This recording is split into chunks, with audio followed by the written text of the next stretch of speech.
नमस्कार दोस्तों, आज मैं आपको साउथ कोरिया के एक प्राकृतिक घटना के बारे में बताता हूं जो कि साल में एक बार घटित होती है।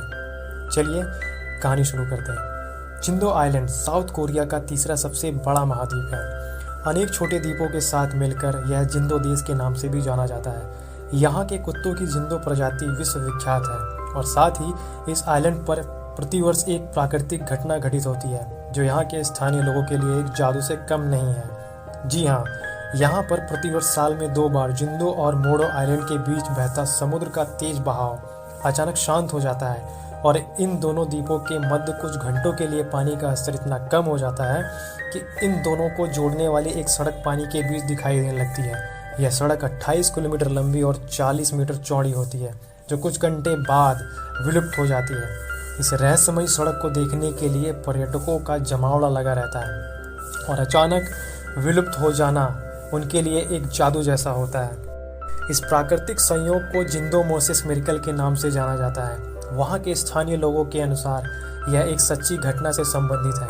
पौराणिक कथा के अनुसार पुराने समय में जिंदो आइलैंड पर बहुत सारे बाघ रहते थे जो आए दिन वहाँ गांव में रहने वाले लोगों पर आक्रमण करते रहते थे, जिससे परेशान होकर लोग गांव छोड़कर जाने लगे। लेकिन दुर्भाग्य से एक बबोंग नाम की बूढ़ी महिला गांव में रह गई।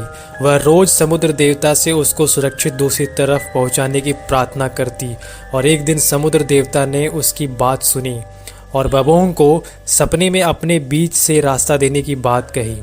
जब अगले दिन वह समुद्र पर गई तो उसने पानी के 2 भागों के बीच रास्ता देखा।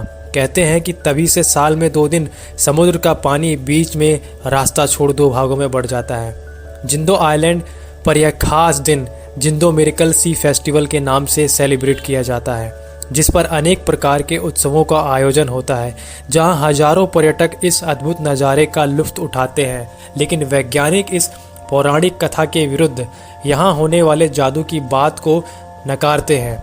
उनके अनुसार यह लहरों की लयबद्धता के कारण होता है। जब सूर्य चंद्रमा पृथ्वी के घूमने के चक्र से उत्पन्न गुरुत्वाकर्षण बल के कारण समुद्र की लहरों की गति से तेज अथवा कम हो जाती है और जब लहरों का वेग अत्यधिक कम होता है तो समुद्र की वह सतह नजर आने लगती है जो दोनों आइलैंड को आपस में जोड़ती है।